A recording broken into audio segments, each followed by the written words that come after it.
Night ಅಲ್ಲಿ ಎಲ್ಲೋ ಬಟ್ಟೆ ಬಿಚ್ಕೊಂಡು ಓಡಾಡ್ತಿರ್ತೀರಲ್ಲ ಬೈಕಲ್ಲಿ, ಅವಾಗ ನೀವು ಇರ್ತೀರ ತಾನೆ ಅಲ್ಲಿ? ಇಲ್ಲ, ನಾನು ಕ್ಯಾಮ್ರಾ ಹಿಂದೆ ಇದ್ದೆ, ಕ್ಯಾಮ್ರಾ ಮುಂದೆ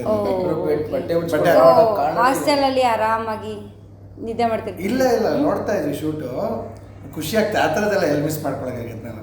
ಬಟ್ ನಾವೆಲ್ಲ ಫುಲ್ ಪ್ಯಾಕ್, ತುಂಬ ಕಷ್ಟಪಟ್ಟು ಅಲ್ಲಿ ಆ ಸಿಚುವೇಶನ್ ಅಲ್ಲಿ ಸಿನಿಮಾದಲ್ಲಿ ಹಾಸ್ಟೆಲ್ ಅಲ್ಲಿ ಮಲ್ಕೊಂಡಿದ್ರೆ ಅಥವಾ ಎಲ್ಲರೂ ಎಣ್ಣೆ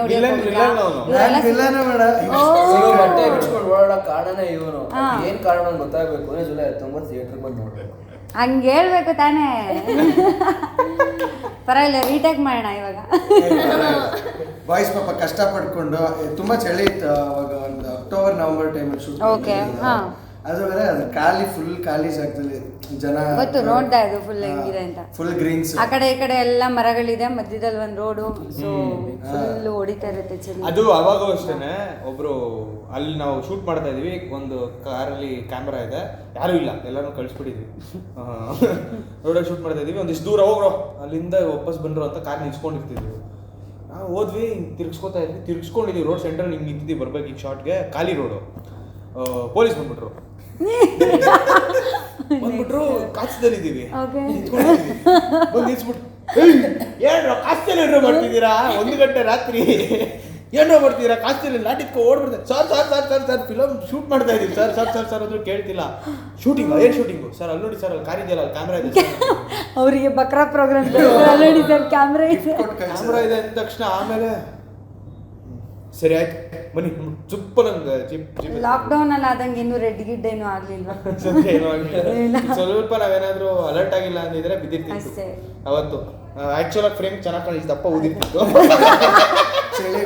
ಅದನ್ನ ಒಳ್ಳೆ ಪೋಸ್ಟರ್ ಮಾಡಿ ಹಾಕಿಸ್ಬೋದು, ಲಪ ಅಂತ ಬಿದ್ದಿರ್ತೀನಿ, ಫ್ಲೆಕ್ಸ್ ಆಗಿದೆ ಅಷ್ಟೇ ಕತೆ. ಅದು ಬೇರೆ ನನ್ನ ಚೋಟಾ ಬಿನ್ ಚಡ್ಡಿ. ಇಲ್ಲ, ಆಕ್ಚುಲಿ ನಾವು ಒಳ್ಳೆ ಶಾರ್ಟ್ ಸಿಕ್ಯೂರಿಟಿ ಇತ್ತು ಅಲ್ಲಿ, ಒದೆ ಬಿದ್ದಿದ್ರೆ ಅವತ್ತು. ಅದನ್ನ ನಿಮ್ ಸರ್ ನಿಜ ಕ್ಯಾಪ್ಚರ್ ಮಾಡಿದ್ರೆ ನ್ಯಾಚುರಲ್ ಆಗಿ, ಅದೇ ಹಿಂಗ್ ಕುಡ್ಕೊಂಡು ಹೋಗಿದಾರೆ ಈಚೆ ಎಲ್ಲ, ಸೊ ಬೀಳ್ಸ್ಕೊಂಡ್ ಪೊಲೀಸ್ ನ್ಯಾಚುರಲ್ ಆಕ್ಟಿಂಗು ಸಖತ್ತಾಗಿರ್ತೈತಿ. ಇನ್ನು ಸಖತ್ತಾಗಿರ್ಬೇಕು. ಎಂತ ಮಿಸ್ ಮಾಡ್ಕೊಂಡ್ರಿ, ನೀವು ಹೇಳ್ಬಾರ್ದಾಗಿತ್ತು ಅವತ್ತು. ಯಾಕೆ ಮ್ಯಾಮ್ ನಿಮ್ಗೆ ನಮ್ಮ ಮೇಲೆ ಕಣ್ಣು ಮಾಡ್ತಿದ್ದಾರೆ ನೋಡಿ ಅಲ್ಲಿ ಪಕ್ಕದಲ್ಲಿ. ಸೀಕ್ರೆಟ್ ಎಲ್ಲ ಕೇಳಲ್ಲ ಬೇಡ ಅಂತ ಚೆಕ್ ಮಾಡ್ತಾ ಇದ್ದಾರೆ. ಇಲ್ಲ, anything you can tell anything. Channel full ನೀಟಾಗಿ ಹಂಗೆ ಆಗ್ತೀವಿ.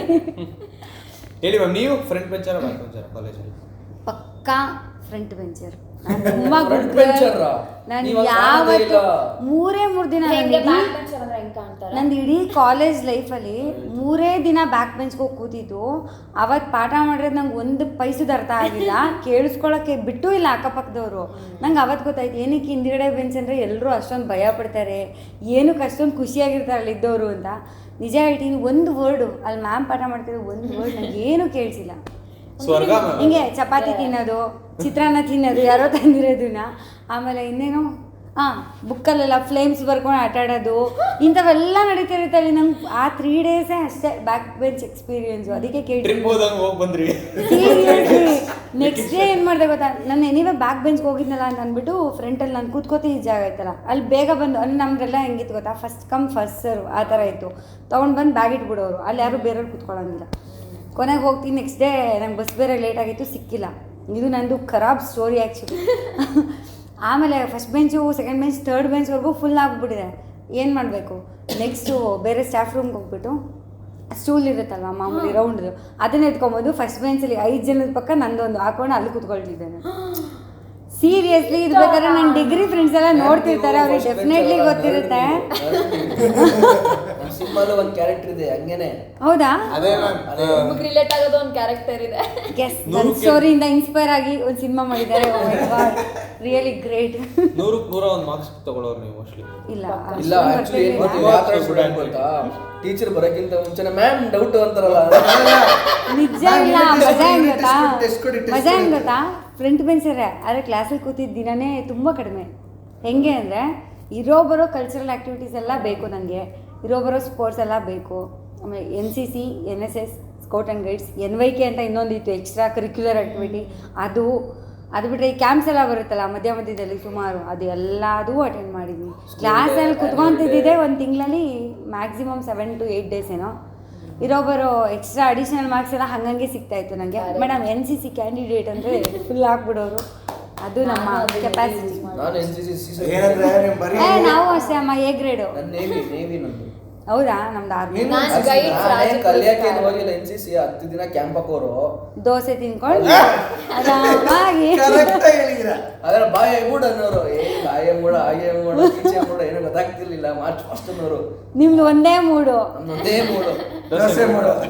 ಬಾಯ್ಸ್ ಜೊತೆ ಹಾಸ್ಟೆಲ್ ಇದ್ದು ಚಿಲ್ ಮಾಡ್ತಿದ್ವಿ. ಅಲ್ಲೇ ಚೆಸ್ ಗೀಸ್ ಆಡ್ಕೊಂಡು ಕೇರಮಲ್ಲಿ ಆಡ್ಕೊಂಡು, ಆಮೇಲೆ NCC ಸ್ಪೋರ್ಟ್ಸ್ ಆಡ್ಸೋರು, ಥ್ರೋಬಾಲ್, ಟಗ್ ಆಫ್ ವಾರ್ ಎಲ್ಲ ಆಡ್ಸೋರು. ತುಂಬಾ ಮಜಾ ಮಾಡಿ. ಹಂಗಾರೆ ನಾನೇ ಅನ್ಸುತ್ತೆ ನಿಮ್ಗೆ ಎಲ್ರಿಗಿಂತ ಡೆಡ್ ಆಪೋಸಿಟ್ ಇದೀನಿ. ಏನಿಲ್ಲ, ನೀವು ಸುಮ್ಮನೆ ಫ್ರಂಟ್ ಬೆಂಚಲ್ಲಿ ಕುತ್ಕೊಂತ ಇದ್ರೆ NCC ನಲ್ಲೂ ಉಲ್ಟಾನೆ ನಾನು ಆ್ಯಕ್ಚುಲಿ.